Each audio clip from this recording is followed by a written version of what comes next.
Esa fue la...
Latin America with his work, and for us to hear about him is of utmost importance. We, everywhere we can hear about the life of Marshall is of great transcendence because really this is part of the spirit of the tradition that Marshall received directly from Rabbi Abraham Joshua Heschel, who was a great Hasidic master.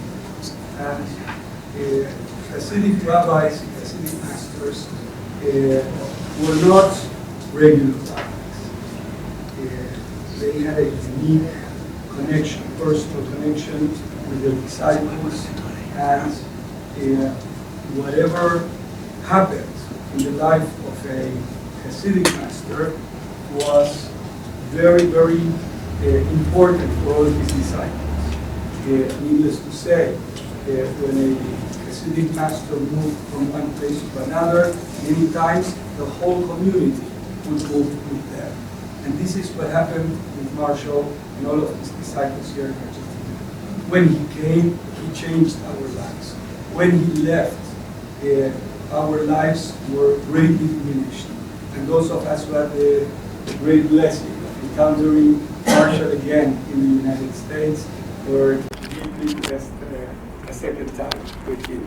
So every aspect of his life for us is of utmost importance. And today we are really blessed with the presence of Eric Myers, his nephew, that will share with us a few insights on Marshall's early upbringing, his family, and influences on his life from a variety of perspectives. So, Eric, it's all yours.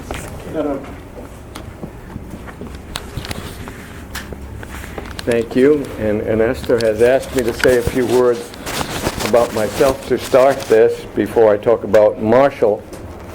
And I did follow my uncle to Dartmouth College, where I did my bachelor's degree, and there was never any doubt that I was going anywhere but Dartmouth since he had gone there, and I will say something about what he learned at Dartmouth College. And I went on to do an MA in Jewish Studies at Brandeis University, where I met my wife, Carol, when she was an undergraduate at Wellesley College, and went on to finish my work in Jewish history, biblical studies, and archaeology at Harvard University.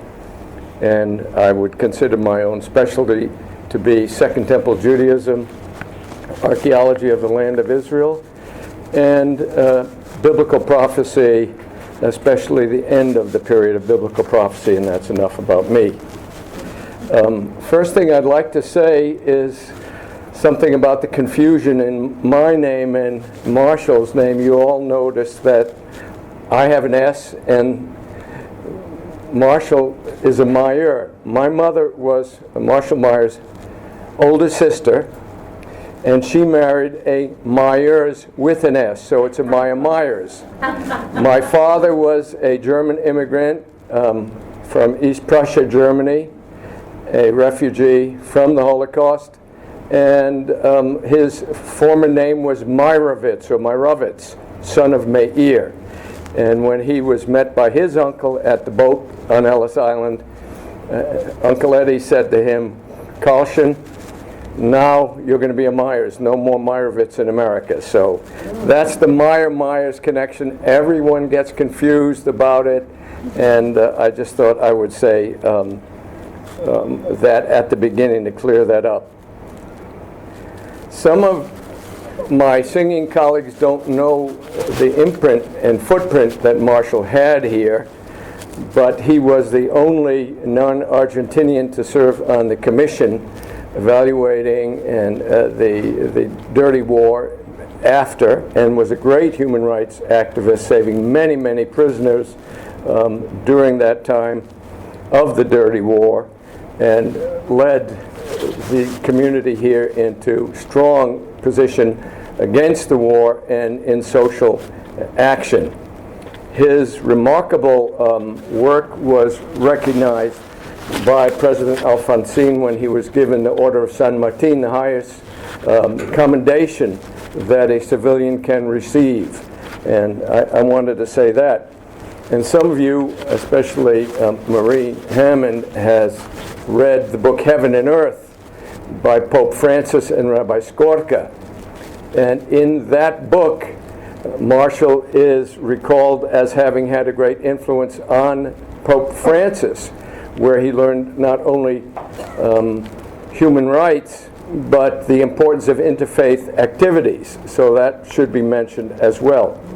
And his partner in many of the ecumenical work that he did in the 70s and 80s and even in the 60s was Cardinal Mejia, whom I had the pleasure of knowing, and Lorena is, but through marriage, her husband is a nephew of Cardinal Mejia, so this is a very nice coincidence, and I knew Cardinal Mejia at the Vatican and in Buenos Aires, and very special person who, together with Marshall, influenced Pope Francis in his commitment to interfaith activity and in social action, and I think that's a very fitting way to begin, so that you have a context in which some of these great individuals that I've had the privilege to know, how they fit in. I would also like to give another tribute to my other uncle, the third Meyer sibling, Uncle John. It was he, through his philanthropic generosity, who made the seminary possible. I don't know if you know the extent to which he contributed to making this building and the whole thing possible, but through Uncle John's generosity and involvement, this Seminario, Rabinico school, all came to be, and our family obviously is very exceedingly proud of that. Marshall, along with my mother, was my principal caregiver since I was an infant. I had the good pleasure of living just a few houses away from my grandparents. You know, in modern life, this hardly ever happens. And we were literally 5 minutes apart by foot, if that. And our houses were totally commingled, and my mother was in and out of her mom's house, and I was with Marshall, and my mother was out, and our dog, a lovely German Shepherd Prince, was totally confused after a while because he didn't know where he belonged. And when my grandfather, Isaac Meyer, Marshall's father, got sick and was terminally ill, the dog never left my grandfather's side. He knew that Ike was sick, and the dog stayed there till he passed away. And that sort of summarized how closely our whole lives were intertwined. And I look back at that situation with great love and affection and nostalgia, because these things don't happen. Marshall was a ben zikunim, a kind of an accident of my grandparents' middle age, and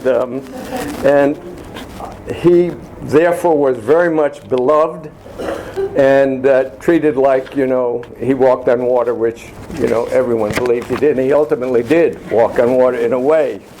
So the first thing I would emphasize in his influence, what led him to challenge all the generals and do all these wonderful things at risk of life and limb, was the family. His primary influence on Marshall was all of us. I was just a little boy, but I'm talking my parents, my aunts and uncles on both sides of the family. The second was his synagogue experience in Norwich, Connecticut, where we grew up. And we had a stunning series of rabbis and cantors, especially one cantor who was my singing mentor and Marshall's mentor from Moscow, Cantor Rabinowitz. The third was his experience at Dartmouth College. That was seminal influence on him. And lastly, Rabbi Heschel, who's the Rabbinic College here is named after him, and Marshall fell under Heschel's spell at JTS, the Jewish Theological Seminary of New York in the Upper West Side. where I visited Marshall in every semester that he studied there. That's how close we were. In the fall, I would spend a week or 5 days with him. In the spring, I would spend my spring break there, and ultimately became very close to Rabbi Heschel as well, and was one of the approved babysitters for his daughter, Susanna Heschel, and guess where she teaches Jewish studies? Dartmouth College, yes. So Dartmouth looms very large in any evaluation of Marshall. And so Marshall, as a Ben Zekunim, as a child of middle-aged parents, that happens now regularly, as you all know, as marriage has been pushed off into middle age with a lot of kids like our kids. He was the apple of his mom's eye, Anita Meyer, and my grandmother, God love her, she was the rock of the family and was sort of the moral guardian of all of us, and whenever we needed advice, we went to Grandma Anita, and she was just a major influence in the life of every one of us. And any evaluation of Marshall, any thought about Marshall without thinking about his mother is just wrong. Isaac was on the road a lot. He had a pants manufacturing business, and he was on the road most of the time. But he was a gabbai in the synagogue. A gabbai would be someone who gave out aliyot, honors to read before the Holy Ark. And my grandmother was treasurer of the synagogue. And the sexton of the synagogue was a survivor of Auschwitz. And we served as an outlet for many refugees during the war. And Isaac and Anita were among the most important sponsors of my father's family, who escaped only in 1938. And my grandfather died, and my grandmother, German grandmother's escape is a long story. But the ones who escaped in 38 wound up in Cuba, and without Isaac and Anita's moral and financial support, along with others, they never would have made it out of Cuba, because in those days you had to sign affidavits, you had to put up money, and that family that came out via Cuba, Kurt and Eva Oppenheimer from Frankfurt and Königsberg, he was a physician, became very influential on Marshall and me, because the German side of the family, my father's side of the family, they were all musically inclined. Marshall and I had a baton in our hand when we were little kids. We would have to go to Uncle Kurt's house and conduct. Either Uncle Walter would play on the piano, something that we had to conduct so that we learn how to keep time, or we would listen to the Metropolitan Opera, and the baton would be stuck in our hand. My father would watch, and we would have to, do this. And Marshall was very much caught up in that. And Isaac and Anita, they were not musically inclined at all, because they were working. And Grandma Anita was also the accountant and bookkeeper for the pants manufacturing company that was Grandpa Ike's domain. Ultimately, John took that over and made it into a wildly successful women's clothing manufacturing company, John Meyer of Norwich, which combined with Villager ultimately for a while, and invented the Bermuda shorts, started the Madras craze, and Bermuda shorts with a buckle on the back. That was another one of his things. And one of the reasons that the Seminario got started was Uncle John turned his largesse to this place at the pleading of Marshall and Rabbi Heschel. And the two of them got John to come down here for the dedication. Carol has already identified a picture of Uncle John downstairs. I missed it, and I'll see it after. All of our family festivals and occasions were joined. The kids were together, and Uncle Walter would play the piano. I would sit under the piano with the German Shepherd and hear the tones, and Marshall would sing, and ultimately when Marshall went away to college, I would get up and sing the same songs, and it was always a musical festival. The Holocaust was very much a reality for all of us, with refugees on the family and escapees, and even though the Germans did not go into so much of the details, that was part of the silence of that generation, it was a central part of my growing up. It was absolutely an essential part of Marshall's growing up, because all these people that I'm talking about on my side, they're all refugees. They're all coming out of Germany. And they were of major influence on Marshall. Marshall's aesthetic moorings and musical inclinations come from the German side of the family. And anyone who knows anything about Marshall, the whole liturgy of the Seminario and B'nai Jeshurun in the Upper West Side, very upbeat, very dynamic, and the aesthetic portion of Jewish worship, which has always been a problem for me until people started to adjust it, is now very much a part of his persona, and was till his last days. And we're going to sing you a song of Louis Lewandowski, the great Jewish composer, after, and his epitaph summarizes kind of what Marshall was about. Liebe macht das Lied unsterblich. Love makes the melody eternal. And this was very much a part of his liturgical life, and the Hasidic influence of Heschel, the aesthetic nature of worship, and the importance of the song and melody and beat, in worship. That's the essence of the Hasidic spirituality. I've mentioned Beth Jacob, our old synagogue in Connecticut, and where his parents were so involved, and that was very, very meaningful for both of us. Let me say something about Dartmouth. He matriculated in 1948, and there he came under the influence in the philosophy department of a major Christian theologian, Eugen Rosenstock Hussey. Eugen Rosenstock Hussey was a Christian theologian who had been a close friend of Franz Rosenzweig and Martin Buber. And Rosenzweig was part of that group of philosophers who promoted what they called dialogical thinking.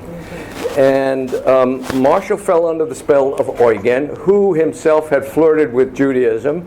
And as a result of the influence of Eugen, Marshall flirted with Christianity very, very sincerely, just as Franz Rosenzweig had flirted and really studied deeply in Christianity and almost converted, and then on a Yom Kippur revelation came back to Judaism. And that's kind of Marshall's story. And the philosophy department at Dartmouth was a very, very important factor in Marshall's life. And there he won a fellowship to study in Jerusalem, called a senior fellowship, very prestigious undergraduate fellowship. And among the people he met and studied with was Martin Buber in Jerusalem in those days. And Buber at that time, this is not widely known, was a peace activist. He founded an organization called Ichud that was responsible for trying to bring Jews and Arabs closer together on better understanding. So even as a 20-year-old, Marshall was very deeply committed to peace and reconciliation and bringing people together. And Martin Buber's most famous treatise, I Thou, certainly played a role in Marshall's thinking about human relationships, and comes out of the Hasidic background of Buber. Because every person, every human being is to be understood as a potential thou. And until you encounter another human being in the reality of the thou relationship, you're not really at one with that other person. Obviously, the model for that is the human relationship to God, who is the ultimate thou.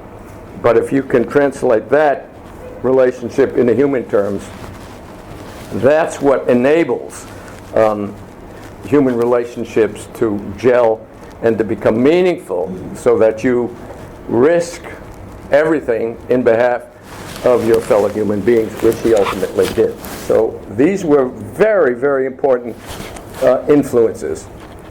Then came the Jewish Theological Seminary and Rabbi Heschel. And Rabbi Heschel, as a Hasidic master, as a master teacher, also on the faculty of Union Theological Seminary across the street, the great Presbyterian seminary, was a giant. I mean, who was across the street? Reinhold Niebuhr and Paul Tillich and all these guys. They were all contemporaries. And Marshall had the privilege of knowing and studying with all of them. But Rabbi Heschel was the one who influenced him the most. Even though this was before the civil rights movement, Heschel already had articulated that the true spiritual life ultimately has to engage oneself in human action in behalf of others. So there was never any separation between them. Even though Heschel was a Luftmensch, a person whose spirituality and intellectual achievements were just off of our charts, he was very much committed always, from even in those early days before the civil rights movement, to social action. He ultimately became a close friend of Martin Luther King, was in arms with King at the March on Selma, and was a major figure in the civil rights movement in America. That is Heschel, along with his opposition on moral grounds to the Vietnam War. So, and Heschel said at Selma he learned to pray with his feet at that point, and that he became very, very activist. And Marshall never left Heschel, even when he graduated the seminary. They were in very close touch all of those years, and I believe Heschel came here numerous times. He taught here, he lectured here. Marshall brought him back and forth, and his name is obviously of great importance to the rabbinic school here. One of my proudest accomplishments, I would say, is that I have united Rabbi Heschel and Rabbi Meyer at Duke University in the form of an archive, a human rights archive, and you can take advantage of these wonderful holdings either by coming there or ordering some things online, and the library will be happy to oblige you.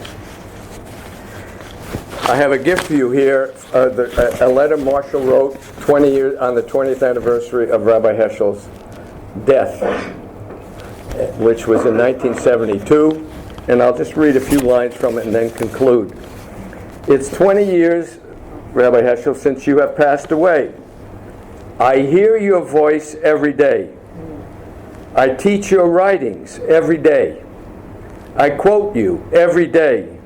Of all the voices that invade my being, yours is the one which most constantly impresses upon me the seriousness of living, the beauty of Judaism, and the importance of keeping our tradition alive.